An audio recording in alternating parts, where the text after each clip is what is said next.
Hi everyone, in this lesson I've got many things about English culture that you may have seen but you don't understand. So I'm going to break them down and summarise these things that if you're not from here, from an outsider's perspective might be, oh that's different, something you don't understand yet. All of these topics could in themselves be English lessons on their own. So if you're particularly interested in a topic, what you could do is go and research it for yourself after this lesson. So let's start with, this lesson is broken down into topics that groups the different things about English culture. We'll start with charity. In England, you may see people walking around wearing red poppies. Poppy is like a red flower. It's made from paper, and you see this around the time of November, because on November the 11th there is a special day to commemorate, which means like remember, the people that died fighting in World War I and all the wars after that. So this is a charity event to raise money for the survivors of those wars and to remember the horrors of wars. So people walk around with the poppies on, and on television, if you're watching around that time of year, in particular on the BBC, people will be wearing the red poppies. So if you didn't know what the red poppy was about, that's what it's for. Next, we have charity fun runs. A lot of people are very into running and saving money for charity at the same time. So sometimes they wear a fancy dress costume, sometimes they run in a costume which is really hard to wear or heavy or difficult in some way. So the people that go in these races, before they all race, they'll go around asking everyone you know, can you sponsor me? Can you give me some money for my run? Next, we've got Red Nose Day. Red Nose Day is a charity television event where on the BBC they raise money for the charities they support. Some of them are in the UK and some of them are global charities. And their theme, the thing they mainly are famous for, is getting people to wear red noses on that day when it happens. And now you'll more likely see in particular chain shops, big shops that have a partnership with Red Nose Day, you'll see you can buy t-shirts of Red Nose Day. So when you buy something in that shop, money goes to Red Nose Day. They get all famous people involved doing silly things, and it's just one day on television where they try to have fun and raise money for their charities. It's quite similar to Children in Need in terms of, this is another charity event, in terms of how they do it. Get the celebrities in, make some comedy with the celebrities. But Children in Need is raising money for children's charities. And instead of the Red Nose Day thing, they have Pudsey Bear, and that's their mascot. The thing that represents them is their bear, and they people also watching at home can raise money themselves with their friends and families and people at school, perhaps by baking cakes, having an old clothing sale, something like that. People will get involved with these events and give their money to charity. The next topic I want to look at is advertising. When you go to a different country and you watch the television and you see the adverts, some of the adverts stick in your mind and you think that's weird, or what's that about? So here are a few of those kinds of adverts. We have number 5, which is Compare the Meerkat. Compare the Meerkat they've been doing it, I'm just going to guess here, maybe 10 years. It's an insurance company, and at some point they decided to use meerkat animals to sell the insurance, and it was really popular and everybody loved it and thought it was cute and funny. And now it's kind of confusing that they are still an insurance company, because in my opinion, they encourage people to buy insurance because they give you a free cute little meerkat toy. So it's like, oh, join our insurance and get this toy. And people do it because they like the meerkats a lot. And the next one is You're So Money Supermarket. And this one has very strange adverts of like fat people jumping around and dancing and things like that. Not always fat people, but that's the one that sticks in my mind. And this is like a price comparison website. And a tradition, you could say, of adverts every year at Christmas time. Obviously, Christmas is such a big thing in England, and there's a long time of the shops trying to sell you things at Christmas.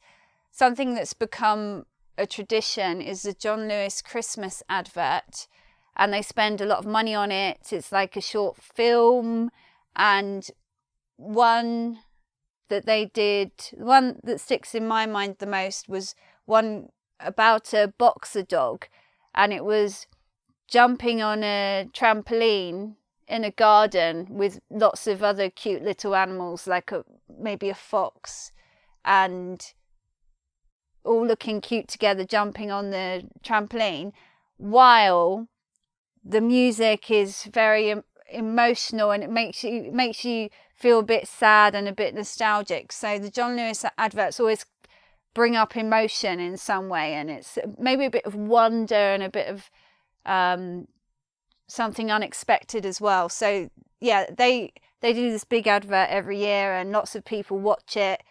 Even people who don't watch television might watch it on YouTube to see what it's like. Okay, now let's talk a bit about the geography in terms of culture. There's a north-south divide. It's not like there's a line on the map in England where you can't see this divide, this line on the map, but it's a divide in terms of culture, and you could say it's a divide in terms of accent in a very, to say it in a very reduced, simple way. In the south, we make our vowels with R, like class, we would say, but in the north they would say class. They would make the same vowel with an A pronunciation. So people in the north of England, people say that they're warmer, for example, more friendly, and they say that southerners are more cold or reserved or stuck up. Or they might say men in the north are like tougher and stronger, and men in the south are like weaklings and not very manly. Things like that. Those are different foods between the north and the south. Next one is bloody Londoners. If you happen to be a Londoner like me, sometimes when you go around the country and people ask where you're from, you just sort of go, should I say London? Because Londoners are not always so warmly received and welcomed and liked by people around the country, especially in smaller villages and places like that. Okay, it's not as bad as I've made it sound, but yeah, point being, Londoners are not the most popular people in the whole country. Although if you think about London, it's so big and there's so many millions of people there that in some people's thinking it is like a country in itself, and they've got their own culture and they've got their own ways there which are different to the rest of the country, their own outlook in London which is different, or own fashions in London which are different to the rest of the country. Okay, holidays now. We have fun fairs here on bank holiday weekends. I'll get to that in a second, bank holiday weekends. The fun fair is when the same kind of rides rides that do something exciting and lift you in the air and make you scream and go like, ooh, I'm really excited, or scare you in the ghost train and things like that, or spin you around really fast. you can do all these kinds of rides. If you pay money, you can go on these rides at a fun fair.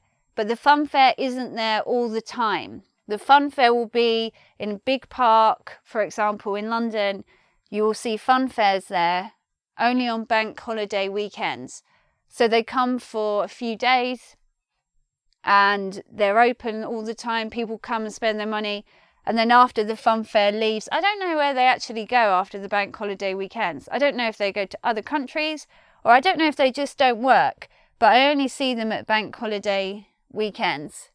And it used to be, when I was younger, that you had to pay for every ride when you went on the ride.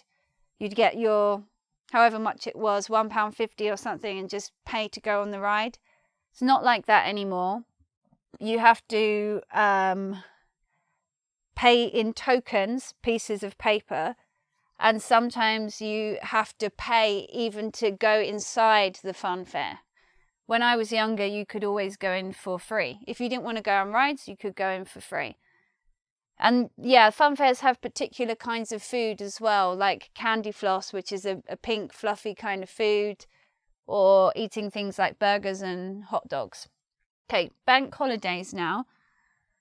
Bank holidays are usually on a Monday, but not always, when people who have office jobs or jobs to do with the government, their jobs are closed on that day.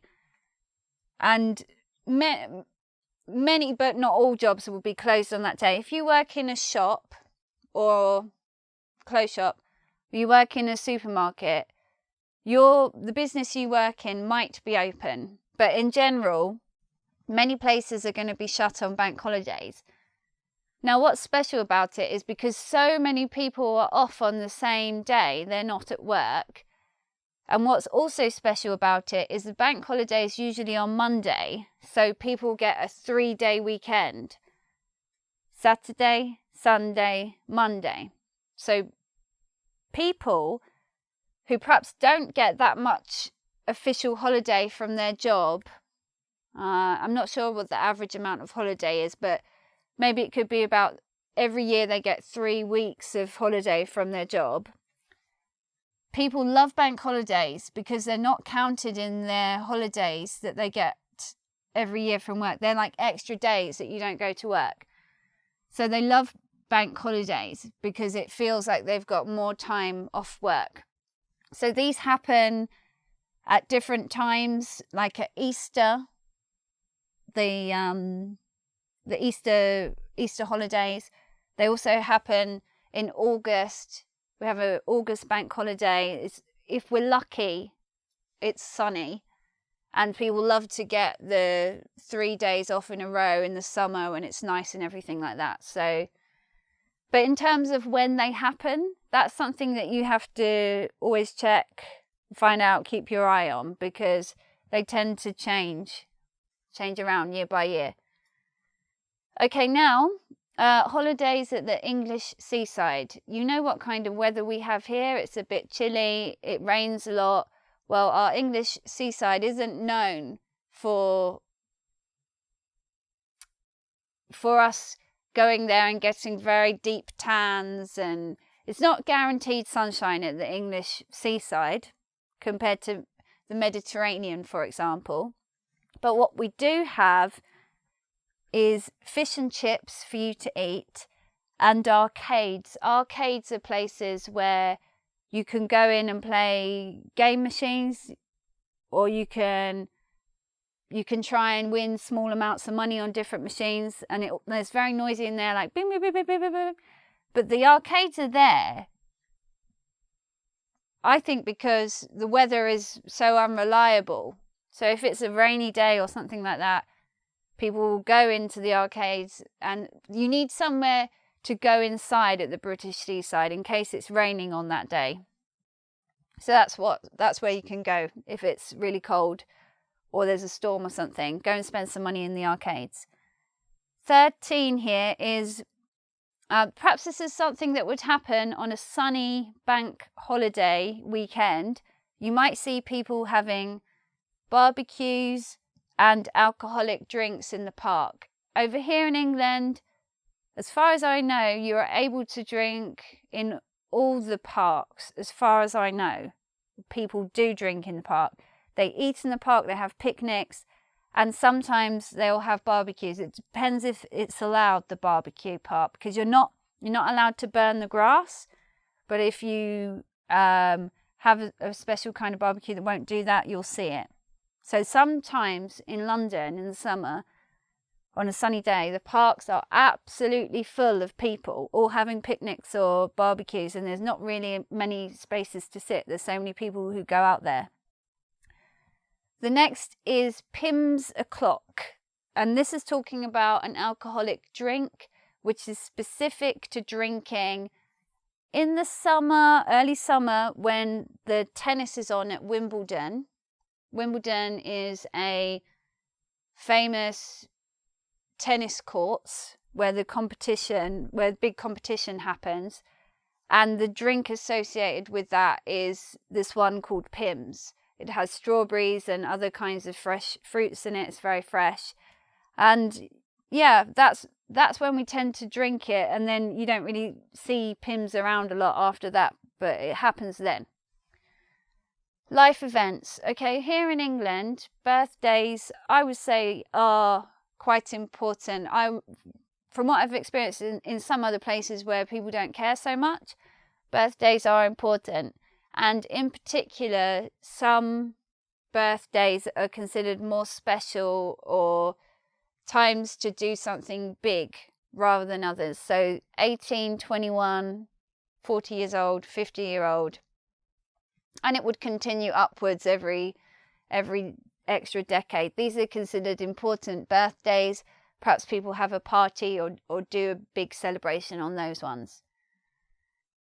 Next one, marriages. Now, if people do get married, because here it's first of all, it's really expensive to get married these days, and many couples do opt not to get married, or some couples do get married but then get divorced, so maybe the next marriage they don't take as seriously. All that kind of stuff happens here.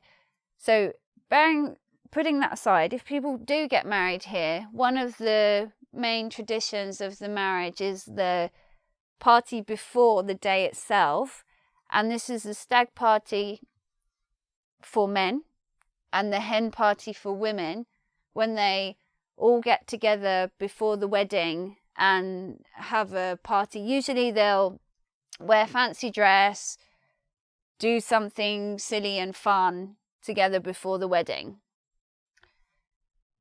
Next, we have funerals. When a English person dies, the funeral is normally 1 to 2 weeks after the death of the person. It doesn't happen straight away here.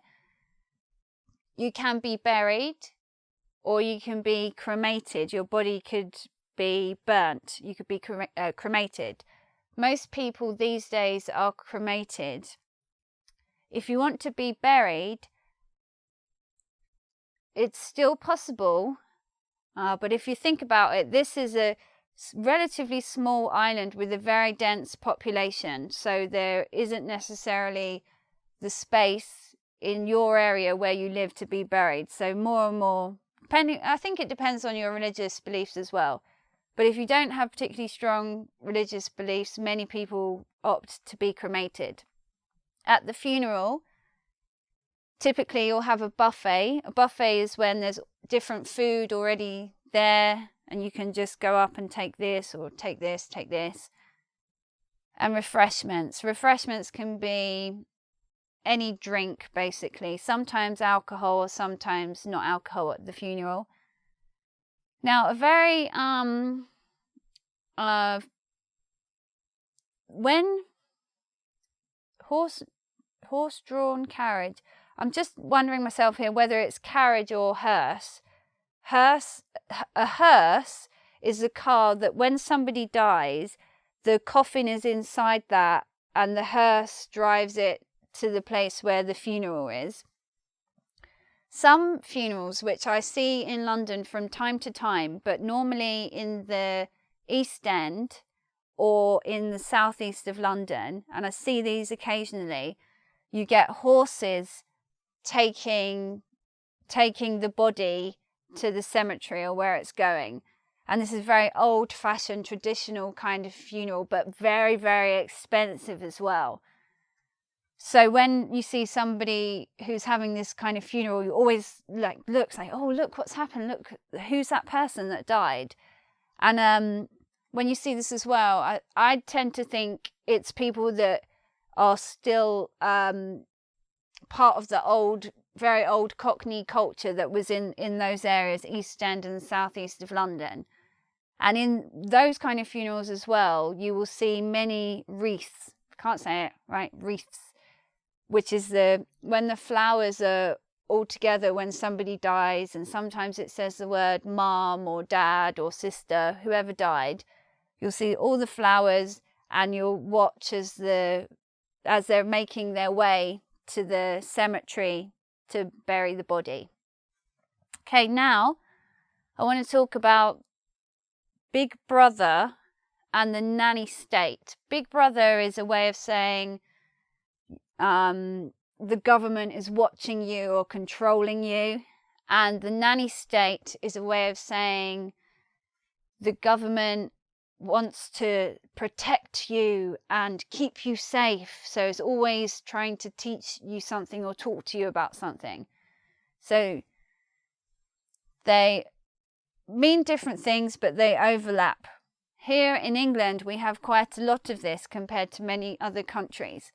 First of all, we have a lot of CCTV. We have so many cameras watching you on the street all the time, in the shops, wherever you go, you're on camera. We also here do anything official that you have to get in touch with the government for or fill out forms. All of that stuff you do far, far, far in advance. You have to do it a lot before. Now, let's say, for example, you needed a new passport. You do it a long time before you need it. Things like this, in most cases, they will be on time. You apply so much before. In most cases, you will get it at the date where they promised you. Things don't come late in most cases. Although some years there might be something going wrong at the passport office where they're all late at the same time. But in general, they do like to do everything before so that it's always on time. And this is very different to some countries where I experienced, let's say you needed a passport. You go there the day before, and you wait there for 14 hours and you go home with the passport. This kind of stuff doesn't happen here.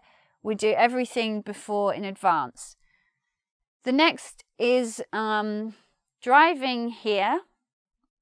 In the first thing I need to say about that is, supposedly compared to other countries, which I believe is true, it's harder to learn. Many people fail their driving test the first time, second time even. They keep failing because it's hard to pass, and you can fail your test easily and not get your driving license.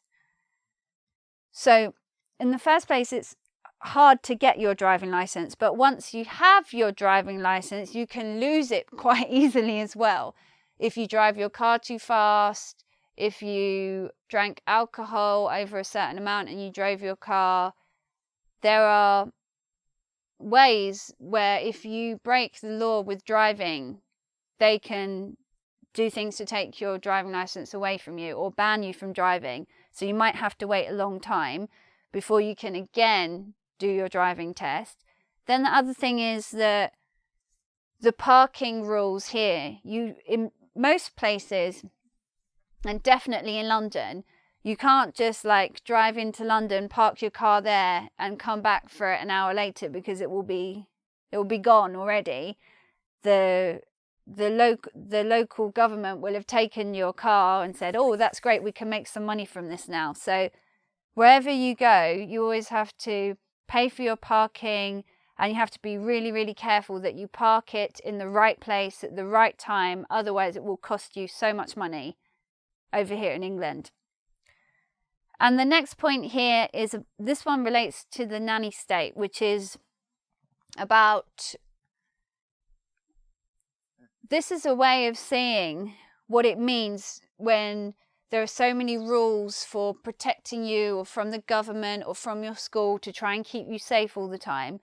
You might see, for example, young children when they're going anywhere with their school, outside of the school, they're going to the park or they're going on a school trip. You might see them walking around in high visibility jackets, vests. Now those brightly coloured vests, they used to be things that people doing dangerous jobs wore, like you're working on the motorway and you want people to see you there so they don't run into you. They used to be for dangerous jobs.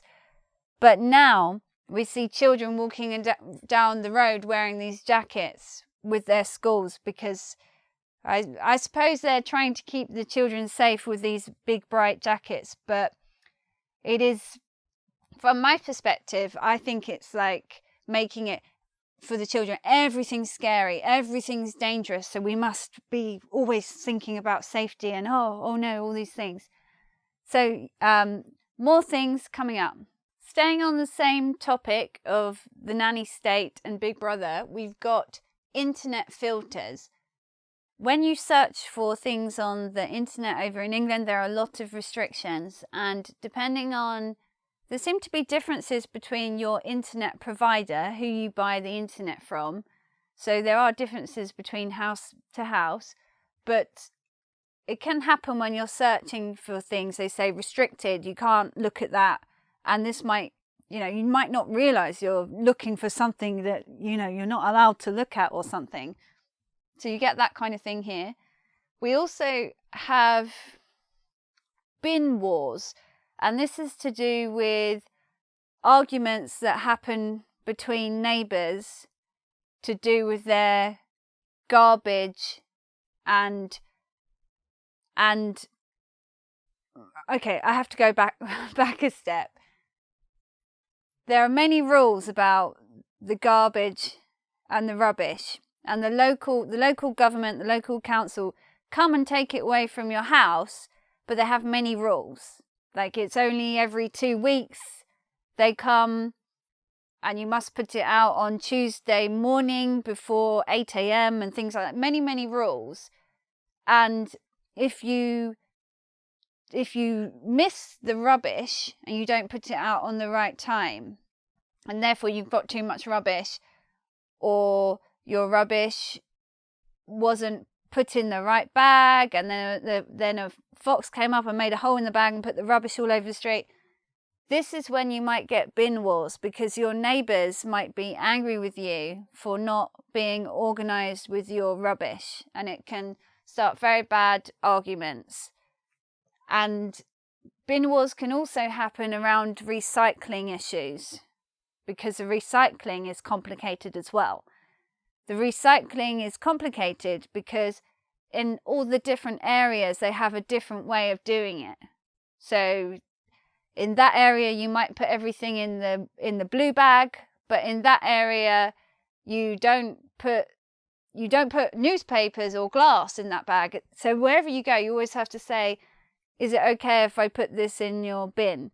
So I think because it's so complicated and not every part of the country is using the same system, there's all these things that make it hard just to put your rubbish outside and in an easy way. So if you're new to an area, or you're a student, or you're just not that organised, you can miss your rubbish collection all the time, and then the problems come. Okay, hobbies. Here are a couple of hobbies that I thought are particularly English. We like to ramble. We like rambling. Means going into the countryside for long walks. Here in England, we've got the right to roam. That means that we are allowed to walk across land in the countryside. It's not closed. It's not forbidden. we can't just go and walk across somebody's garden and say, oh, I've got the right to roam here. But it's a law about the bigger fields, and there are places to walk through the countryside and to enjoy it. Another walking hobby is dog walking. There are some areas where you go where you almost never see a person just taking a country walk or a walk for health or pleasure just by themselves. But you will see many people walking on their own with a dog. So I think in some areas people don't feel comfortable in a way walking if they don't have a dog, because everybody else has got a dog. And when the dog walkers are together, then they meet somewhere and they talk about the dogs. And that's they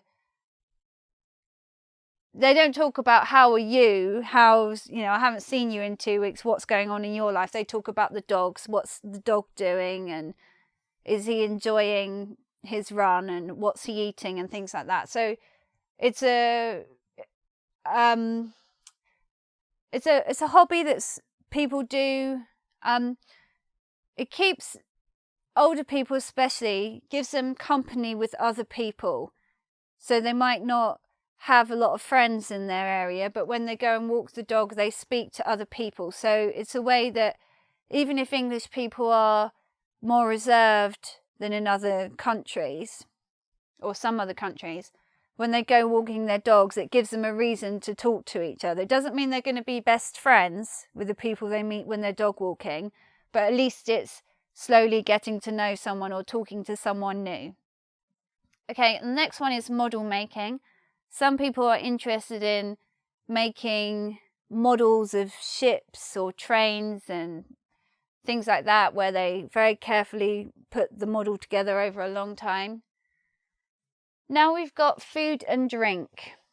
Eating on the go means where you walk down the street and you just eat then, and it's fine to eat on the street. You might eat, even our food is designed this way. A sausage roll is a pastry with a sausage inside. You can easily eat a sausage roll when you're walking down the street, or a packet of crisps. That happens a lot here in England. And I used to think, before you leave your culture and you see how people live in other places, you think what you do in your culture is often the same as everywhere else. So I used to think that eating on the go was normal. It's not a big deal. But when I lived in Amsterdam, I remember I was at university there, and I was just eating my lunch on the go. I'd just come walking out, and I remember just some people looking at me strangely, and I was like, that was weird. And somebody said, lekker, which means nice, but almost in a sexual way. And then I realized that eating on the street there is a bit like a tarty girl would do, or someone who had no manners or something like that. So that's when I realized about the eating on the street thing, that although it's totally normal here and English people do it, perhaps in other countries of the world it's considered impolite or not refined, and perhaps in other countries of the world it's just another sign or symbol that the English people have bad food, like they always say, because we don't care as much. Next point is the death of the pub, and this means that many pubs are closing down. Why are pubs closing down is because alcohol and drinking in the pub's quite expensive. That's one reason. If you want to go and buy a pint of beer, it's not something you could afford. Most people could afford to do all the time, I guess. So expensive. Also, you can't smoke in the pubs, so people perhaps more choose to drink at home than they used to. Well, it depends if you're a smoker or you're not a smoker. And also, it seems that as the pubs close, more coffee shops open. And that wasn't something traditionally in English culture at all, going to a coffee shop. But now, for many people, that's a normal way of socialising, going to have a coffee. So as the pubs close, the coffee shops come. Okay, now some things about our cultural life here. Are you a Ramona? If you're a Ramona, you're somebody who is angry and upset that England decided, United Kingdom decided to leave the European Union. So if we break down the word moan, a moan is when you moan, you're like, oh, I don't like this because I don't like this. This is not good. So the word means someone, and the reminds us of the word remain, which were the people who wanted to remain in the European Union. When you put it together, they don't want to accept the fact that the United Kingdom voted to leave the EU. So they're still upset about it. They still talk about it. And they are still a group, because the referendum result was quite close between are we going to stay or leave the EU. Many people haven't changed their minds what they thought before. If they wanted to stay in the EU then, they still want to stay in the EU now.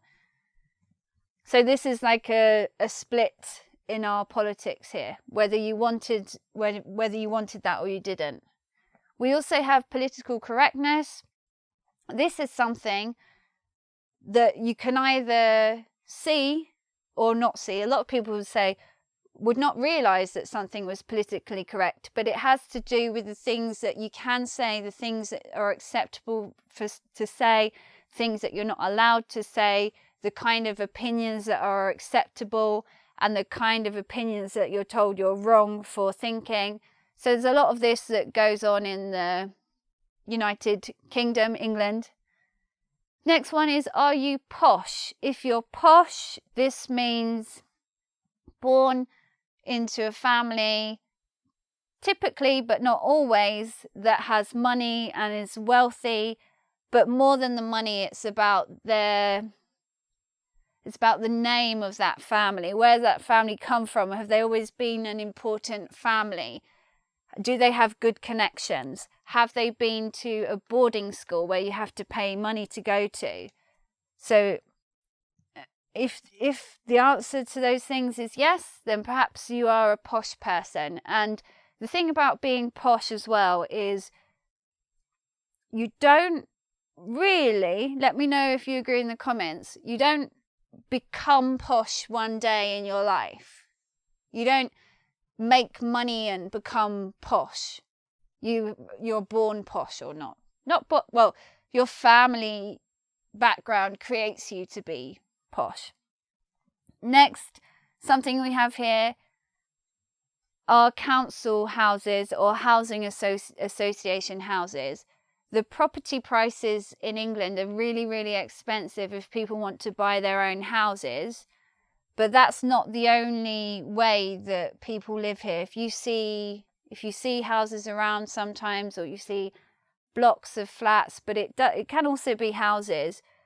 Some of the people living in those houses may be council tenants, and this is when the local government owns your house, and you pay your rent to the local government. You don't own that house yourself, and you're not renting it from a private landlord. You are paying the government every time your rent. So if there's a problem in your house, you don't have to pay yourself to fix it. You don't have to pay from your money to fix the roof. You don't have to pay to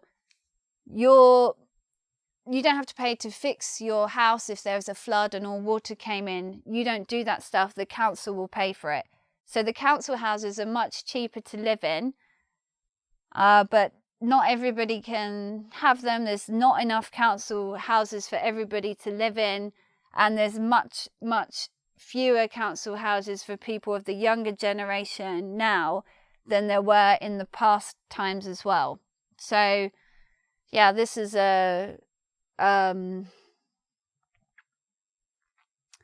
one of the main things about your living arrangements here, because if you rent from a private landlord because you don't have enough money to buy your own house, that can cost you so much money. So this is a cheaper option, but only some people have that.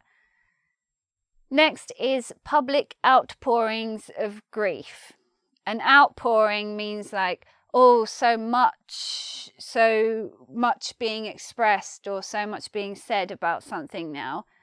And grief is when you feel sad about someone dying. So what has been happening, and I think it started back when Princess Diana died, was that if someone who people liked or loved very much, or a famous person dies, then there can be so much everybody saying, oh, isn't it terrible, or talking about it, or wanting to give flowers, or making a concert for it, or lots of articles and being on the news and on TV about this person dying and how wonderful they are and things like that. And it can last a few weeks after the person dies. And the last one is the idea of somebody who's considered to be a national treasure. So treasure, we think of treasure and we think of money or gold or things like that, expensive things. But a national treasure means a person who is so special and so loved, and who represents the character of the English, for example, represents them so in such a special or individual way, that person becomes a national treasure. So there'll be some popular personalities on TV, some famous people who are considered to be national treasures. One that comes to mind is the actress called Judi Dench. She's considered to be a national treasure.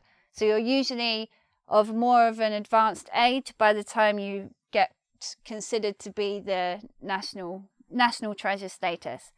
So thank you all for watching, and what I'd like to do now is invite you to do the quiz. I'll see you again soon. Bye.